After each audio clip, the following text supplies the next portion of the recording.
হুম কল্পনা করা যাক এমন একটা মন্দিরের কথা, মানে যেখানে কোনো মূর্তি নেই, খড়গ হাতে দাঁড়িয়ে থাকা চেনা কোনো দেবীর অবয়ব নেই, বা আলোতে ঝলমল করা চেনা কোনো গর্ভগৃহও নেই। হ্যাঁ, মানে সাধারণ মন্দিরের যে ছবি আমাদের মাথায় আসে তার সাথে এর কোনো মিলই নেই আসলে। একদম তাই। বরং পাহাড়ের চূড়ায় এক অন্ধকার গুহার ভেতরে থাকা একটা পাথরের ফাটল থেকে অনবরত জল বয়ে চলেছে। আর বছরে ঠিক ৩ দিনের জন্য সেই মন্দির সম্পূর্ণ বন্ধ করে দেওয়া হয়। রাইট, কারণ বিশ্বাস করা হয় যে ওই নির্দিষ্ট সময়ে দেবী রজস্রলা হন। হ্যাঁ, আর দাবি করা হয় ঠিক সেই ৩ দিন মন্দিরের চারপাশের প্রকৃতি বদলে যায়। এমনকি পাহাড়ে ঘেরা ব্রহ্মপুত্র নদের জল নাকি রক্তের মতো লাল রূপ ধারণ করে। তো আমাদের হাতে থাকা তথ্যসূত্রগুলো আজ সত্যি এক অদ্ভুত জগতে দরজা খুলে দিচ্ছে। আসামের গুয়াহাটির নীলাচল পর্বতের চূড়ায় অবস্থিত কামাখ্যা মন্দির। হুম, এই জায়গাটা সত্যি একটা চরম রহস্য। ঠিক। আজকের এই গভীর আলোচনার মূল লক্ষ্যই হল ইতিহাস, বিজ্ঞান, প্রাচীন অতিকথা এবং তন্ত্র সাধনার এমন এক জটিল গোলকধাঁধায় প্রবেশ করা যা আমাদের সাধারণ চিন্তাধারাকে পুরোপুরি নাড়িয়ে দেয়। কারণ এখানে আরাধনা হয় যোনির, যাকে মহাবিশ্বের সৃষ্টির আদি এবং অকৃত্রিম প্রতীক হিসেবে মানা হয়। দেখুন, এই স্থানটিকে কেবল একটা স্থাপত্য বা সাধারণ তীর্থস্থান হিসেবে দেখলে কিন্তু এর মূল রহস্যটা অধরাই থেকে যাবে। তথ্যসূত্রগুলো ঘাটলে দেখা যায় এটি আসলে তন্ত্রসাধকদের এক বিশাল, বলা যায় প্রাচীন স্নায়ুকেন্দ্র।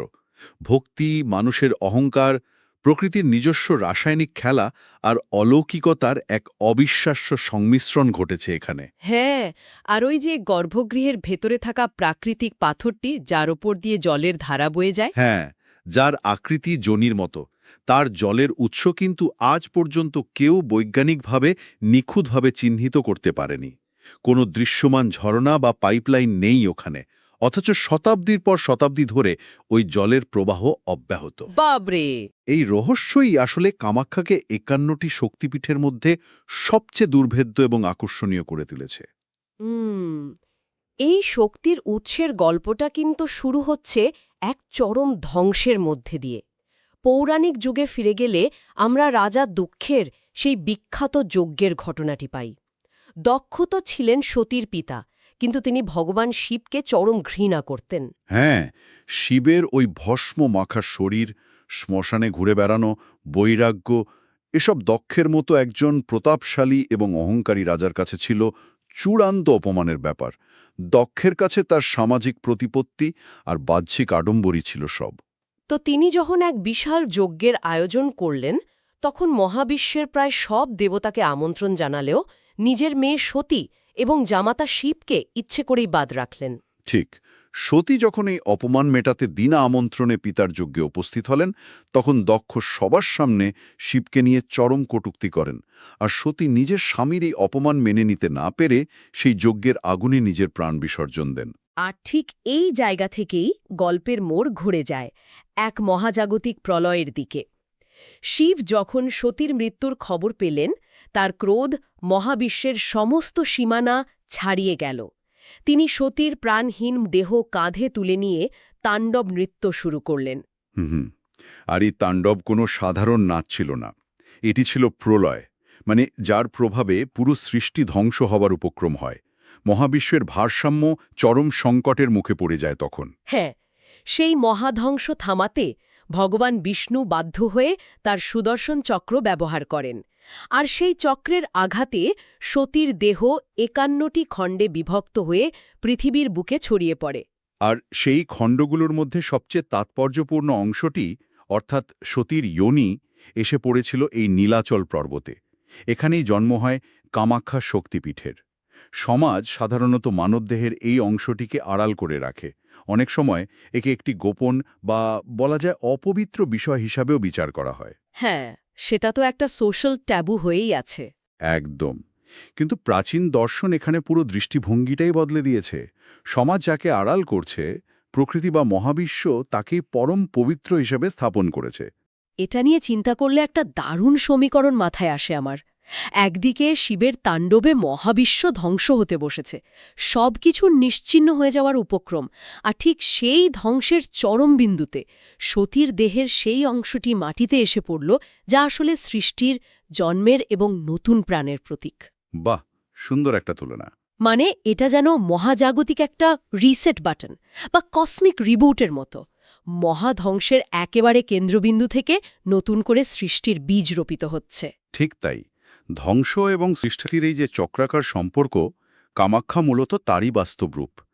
এখানে দেবীকে কোনো সংহারকারী অস্ত্রে নয়, বরং জীবন দেওয়ার চূড়ান্ত ক্ষমতায় আরাধনা করা হয়। কিন্তু এই আদি সৃষ্টির রূপটি বর্তমানের এই কাঠামোতে আসার পেছনের পথটা মোটেও সোজা ছিল না কিন্তু। না, একেবারেই না। এর সাথে জড়িয়ে আছে প্রেম, অভিশাপ এবং তন্ত্রের উৎপত্তির এক দীর্ঘ ইতিহাস। কামদেবের উপাখ্যানটি এর একটা বড় প্রমাণ। হ্যাঁ, কামদেবের গল্পটা তো খুব ইন্টারেস্টিং। সতীর মৃত্যুর পর শিব যখন উমানন্দ এলাকায় চরম বৈরাগ্যে এবং গভীর ধ্যানে মগ্ন, তখন স্বর্গরাজ্যে তারকাসুর নামের এক অসুর ত্রাসের সৃষ্টি করেছিল। তারকাসুরের বর ছিল যে তাকে কেবল শিবের পুত্রই হত্যা করতে পারবে। কিন্তু শিব তো তখন সংসারত্যাগী, তাই দেবতাদের হয়ে প্রেমের দেবতা কামদেব এলেন শিবের ধ্যান ভাঙাতে। তিনি শিবের দিকে তার পুষ্পবাণ নিক্ষেপ করলেন। আর কামদেব হয়তো জানতেনই না যে তিনি কত বড় বিপদের মুখে পড়ছেন। ধ্যান ভঙ্গ হওয়ার পর শিবের তৃতীয় নয়ন খুলে যায় এবং কামদেব মুহূর্তের মধ্যে ভস্মে পরিণত হন। হ্যাঁ, কামদেবের স্ত্রী রতির করুণ কান্নায় শিব পরে শান্ত হয়েছিলেন ঠিকই, কিন্তু কামদেবকে জীবন ফিরিয়ে দিলেও তার আগের সেই মোহময় রূপটা আর ফিরিয়ে দেননি তিনি। শিব একটা শর্ত দিয়েছিলেন। শর্তটা কি ছিল? শর্ত ছিল যে কামদেব যদি তার রূপ ফিরে পেতে চান, তবে নীলাচল পর্বতে, যেখানে সতীর অঙ্গ পতিত হয়েছিল, সেখানে তাকে একটি মন্দির নির্মাণ করতে হবে। ও আচ্ছা, অর্থাৎ সৃষ্টির উৎসের সাথে কাম বা ইচ্ছাকে জুড়ে দেওয়া হলো। বিশ্বকর্মার সাহায্যে কামদেব সেই মন্দির বানান এবং বলা হয় এভাবেই কামাখ্যার প্রথম কাঠামোগত সূচনা ঘটে। একদম। কিন্তু ভক্তি যখন ধীরে ধীরে অহংকারে পরিণত হয়, তখন পরিস্থিতি কতটা ভয়াবহ হতে পারে তার সবচেয়ে বড় উদাহরণ হল রাজা নরকাসুরের কাহিনী। আমাদের তথ্যসূত্র বলছে, নরকাসুর প্রথম জীবনে কামাখ্যা মায়ের অত্যন্ত বড় ভক্ত ছিল। কিন্তু ক্ষমতা এমন এক জিনিস যা মানুষের চোখের উপর পর্দা ফেলে দেয়। নরকাসুর একটা সময়ের পর নিজেকে এতই শক্তিশালী ভাবতে শুরু করল যে সে সরাসরি দেবী কামাখ্যাকে বিয়ের প্রস্তাব দিয়ে বসল। ভাবা যায় ক্ষমতার দম্ভ মানুষকে কতটা অন্ধ করে দেয়। নরকাসুর তার নিখুঁত প্রমাণ। তাই তো দেখছি। তবে দেবী কিন্তু সাথে সাথে তাকে প্রত্যাখ্যান করে তার অহংকারে আঘাত করেননি। তিনি একটা অদ্ভুত শর্ত রাখলেন। ওই সিঁড়ি বানানোর শর্তটা, তাই তো? হ্যাঁ, তিনি বললেন নরকাসুরকে এক রাতের মধ্যে নীলাচল পর্বতের পদদেশ থেকে চূড়া পর্যন্ত একটা পাথরের সিঁড়ি বানাতে হবে, আর সেই কাজ শেষ করতে হবে সকালের মোরগ ডাকার আগে। এই ব্যাপারটা অনেকটা গেমের কোনো সাধারণ চরিত্রের সরাসরি গেম ডেভেলপারকেই চ্যালেঞ্জ করার মতো। মানে মানুষ যখন শক্তির উপাসনা করে তখন সে শক্তি চায়, কিন্তু সেই শক্তি পেয়ে গেলে সেই শক্তির উৎসকেই নিয়ন্ত্রণ করতে চায়। নরকাসুর তো তার বিশাল সৈন্যবাহিনী নিয়ে প্রায় সিঁড়িটা বানিয়েই ফেলেছিল, তাই না? ঠিক এখানেই মায়ার খেলাটা শুরু হয়। দেবী দেখলেন নরকাসুর প্রায় চূড়ায় পৌঁছে যাচ্ছে। তখন তিনি সময়ের আগেই একটা মোরগকে ডাকতে বাধ্য করলেন। মোরগের ডাক শুনে নরকাসুর ভাবল সকাল হয়ে গেছে এবং সে বাজি হেরে গেছে। আর প্রচণ্ড রাগে আর হতাশায় সে সিঁড়ি বানানোর কাজ মাঝপথেই থামিয়ে দেয়। আজও নীলাচল পাহাড়ে গেলে সেই অসমাপ্ত সিঁড়ি দেখা যায়, যা মেখেলোজা পথ নামে পরিচিত। আর যে জায়গায় নরকাসুর ক্ষোভে ওই মোরগটিকে হত্যা করেছিল, সেই জায়গাটার নাম আজও কুকুরকাটা। হ্যাঁ, কিন্তু নরকাসুরের অহংকারের চূড়ান্ত পতন ঘটল মহর্ষি বশিষ্ঠের সাথে তার সংঘাতের মাধ্যমে। মহর্ষি বশিষ্ঠ ছিলেন চরম জ্ঞানী একজন তপস্বী। তিনি যখন নীলাচলে দেবীর দর্শনে এলেন, তখন নরকাসুর নিজের ক্ষমতার দম্ভে বশিষ্ঠকে মন্দিরে প্রবেশ করতে বাধা দিল। বাহরে, এত সাহস! হ্যাঁ, আর একজন জ্ঞানীর পথ আটকানো মানে জ্ঞানের আলোর পথ আটকানো। বশিষ্ঠ এই অপমান সহ্য করেননি। তিনি এক ভয়ঙ্কর অভিশাপ দিলেন। কি অভিশাপ? তিনি বললেন, নরকাসুরের পতন তো হবেই, কিন্তু একই সাথে দেবী কামাখ্যাও এই স্থান ত্যাগ করবেন।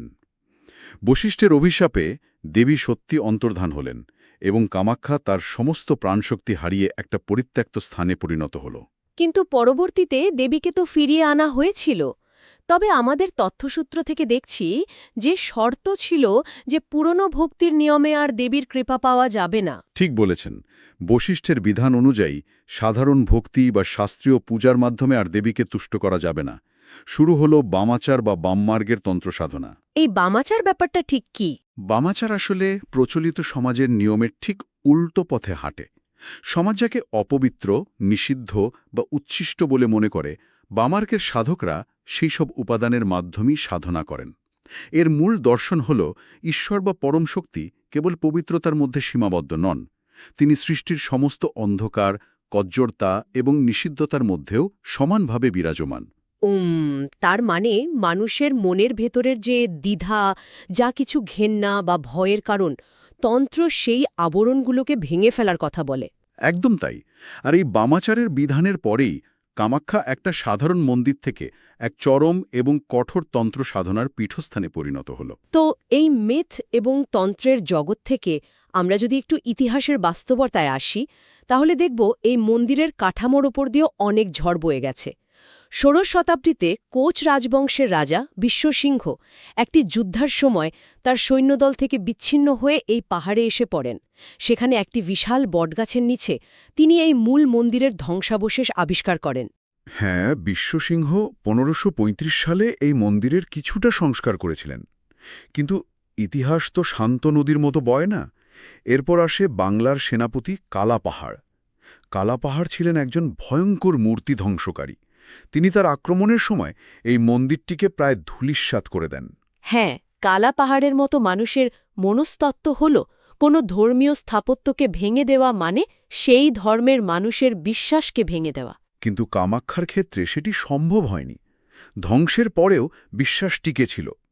অবশেষে 1565 সালে রাজা বিশ্বসিংহের পুত্র রাজা নরনারায়ণ এই মন্দিরটিকে পুনরায় নির্মাণ করেন। আর এই পুনর্নির্মাণের সময়ে যে স্থাপত্যশৈলী ব্যবহার করা হয়েছিল তাকে বলা হয় নীলাচল শৈলী। এর চূড়াগুলো অনেকটা মৌচাক বা গম্বুজের মতো দেখতে।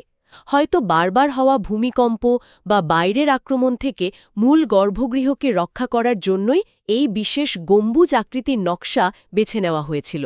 সেটা হতেই পারে। তবে কাঠামোর ইতিহাস যাই হোক না কেন, এই মন্দিরের সবচেয়ে রহস্যময় এবং বিতর্কিত দিকটি হল অম্বুবাচী মেলা। প্রতি বছর জুন মাসের মাঝামাঝি সময়ে 3 দিনের জন্য মন্দিরের দরজা পুরোপুরি বন্ধ করে দেওয়া হয়। বিশ্বাস করা হয় এই সময়টা হল দেবীর রজস্বলা হওয়ার সময়। হ্যাঁ, আর এই 3 দিন মন্দিরের ভেতরে কোনো পূজা হয় না, ঘণ্টা বাজে না।